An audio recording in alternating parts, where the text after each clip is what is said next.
Magandang araw mga Kai Soto fans. Si Kai Soto ay patuloy na umaani ng mga papuri mula sa iba't ibang basketball experts. Kabilang na ang kanyang kasalukuyang coach ng Koshigaya Alphas na si Coach Rojo Anzai.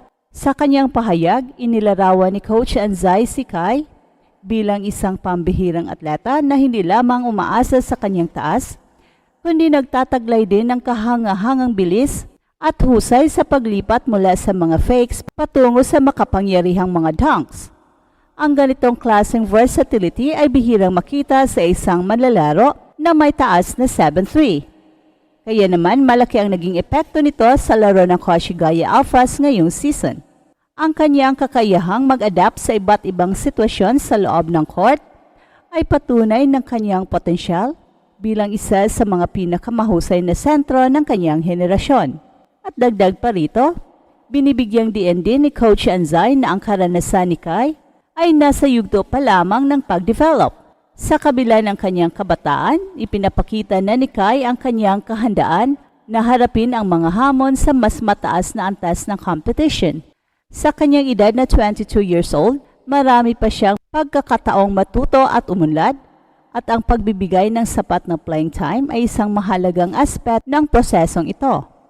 Ayon kay Coach Anzai, ang paglalaro sa Japan B-League bilang bahagi ng Koshigaya Alphas ay nagbibigay kay Kai ng pagkakataon na makipagsabayan sa ilan sa mga pinakamahuhusay na malalaro sa Asia at patuloy na pagbutihin ang kanyang mga laro. Ang seamless transition na binanggit ni Coach Anzai ay sumasalamin sa husay ni Kai sa technical na aspeto ng basketball. Ang kakayahan niyang magbigay ng mahusay na fake na akala mo'y totoong tira na sinusundan ng isang explosive dunk ay nagbibigay ng malaking kalamangan para sa kanyang kupunan. At bukod pa dito, ang ganitong uri ng play na hindi lamang nakakapuntos kundi nagbibigay rin ng momentum at moral boost ng Koshigaya Alphas.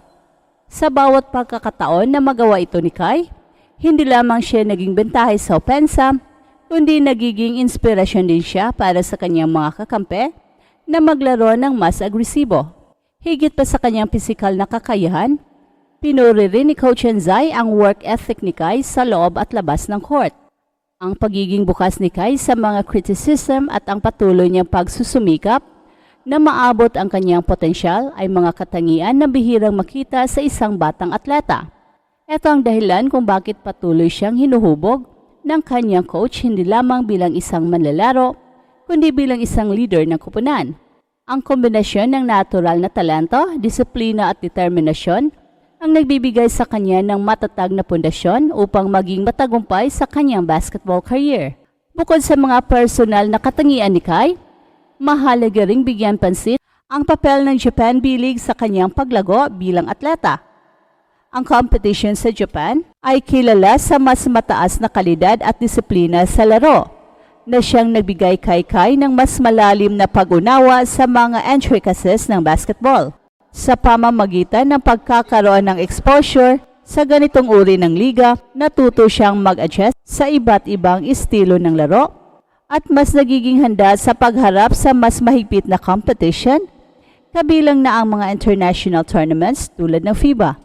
Well, sa kabuuan, ang papuri ni Coach Rojo Anzai kay Kai Soto ay nagpapakita ng tiwala hindi lamang sa kasulukuyang kakayahan ng batang atleta, kundi pati na rin sa kanyang potensyal na maging isa sa mga pinakamahusay na manlalaro sa hinaharap. Sa patuloy na pagbibigay sa kanya ng pagkakataong maglaro at matuto, tiyak na mas marami pang kahangahangang bagay ang maaasahan mula kay Kai sa mga darating na taon.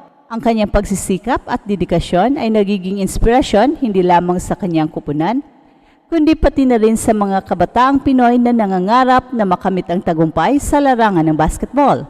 Sa patuloy na pagsulong ng karera ni Kai sa 2024-25 Japan B-League season, patunay na mas pinapakinabangan niya ang mga mahabang minutong nilalaro niya para sa Koshigaya Alphas.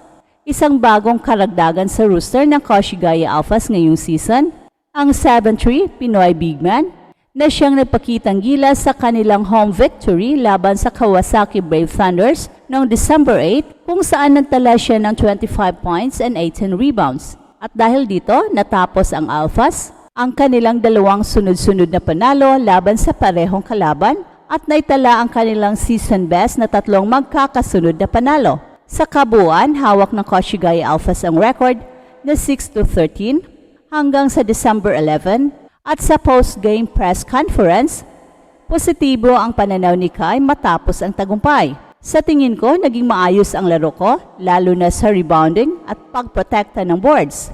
Ani pa ni Kai Sotto na dati ay naglaro para sa Yokohama B Corsairs noong nakaraang season. At dagdag pa niya, nanalo kami ng 26 points, kaya tingin ko lahat ng miyembro ng kupunan ay nagtatrabaho ng maayos. Bagamat marami pa kaming kailangang i-improve, masaya ako sa aming performance. Well, bilang isang aspirant NBA player, hindi lamang sa opensa nagpakitang gilas si Kai, kundi pati na rin sa depensa. Sa kasalukuyang season, may average siyang 13.8 points in 18 games, kabilang ang season high na 26 points noong October 23 laban ng Akita Northern Happinets. At sa nakaraang season na may 34 games, nagtala si Kai ng average na 12.8 points at 6.4 rebounds. Ngayon, mas pinapakita ni Kai ang kanyang pag-unlad, hindi lamang sa opensa kundi pati na rin sa defensive presence. Ang pagiging mahalagang bahagi ng kupunan ay masasalamin din sa kanyang kasalukuyang mga numero. May average siyang 28 minutes kada laro, 9.7 rebounds, panglima ito sa buong liga, 8.3 defensive rebounds, pinakamataas sa 24-team recruit, at 1.1 blocks, pang-anim. Well, sa kabila ng kanyang murang edad na 22 years old, ipinapakita ni Kai ang kanyang youthful energy na nagpapakilos sa buong kupunan. Nakakagawa siya ng mga highlight-worthy plays, ngunit hindi rin maiwasan ang mga pagkakamali na siyang bahagi ng kanyang pagkatuto bilang isang professional player. Nang pagkatutong ito ay makita noong December 7 sa kanilang unang laro laban sa Kawasaki Brave Thunders, kung saan na-foul out siya matapos magtala ng 6 na puntos at 6 na rebounds sa halos 16 minutes of playing time. Sa kanilang muling paghaharap, noong sumunod na araw, gumawa ang kupunan ng mga adjustments na siyang nagresulta sa isang mas magandang performance ni Kai. Hey, hey, hey! Attention mga kapatrol! Get ready for an epic giveaway. Once Express Info hits 150k subscribers, one lucky winner will win the incredible Oppo Reno 11F 5G smartphone. Here's how to join. Step 1. Subscribe to Express Info right now. Step 2. Like this video. Then step 3. Comment anything good and positive about our idol Kai Sotto.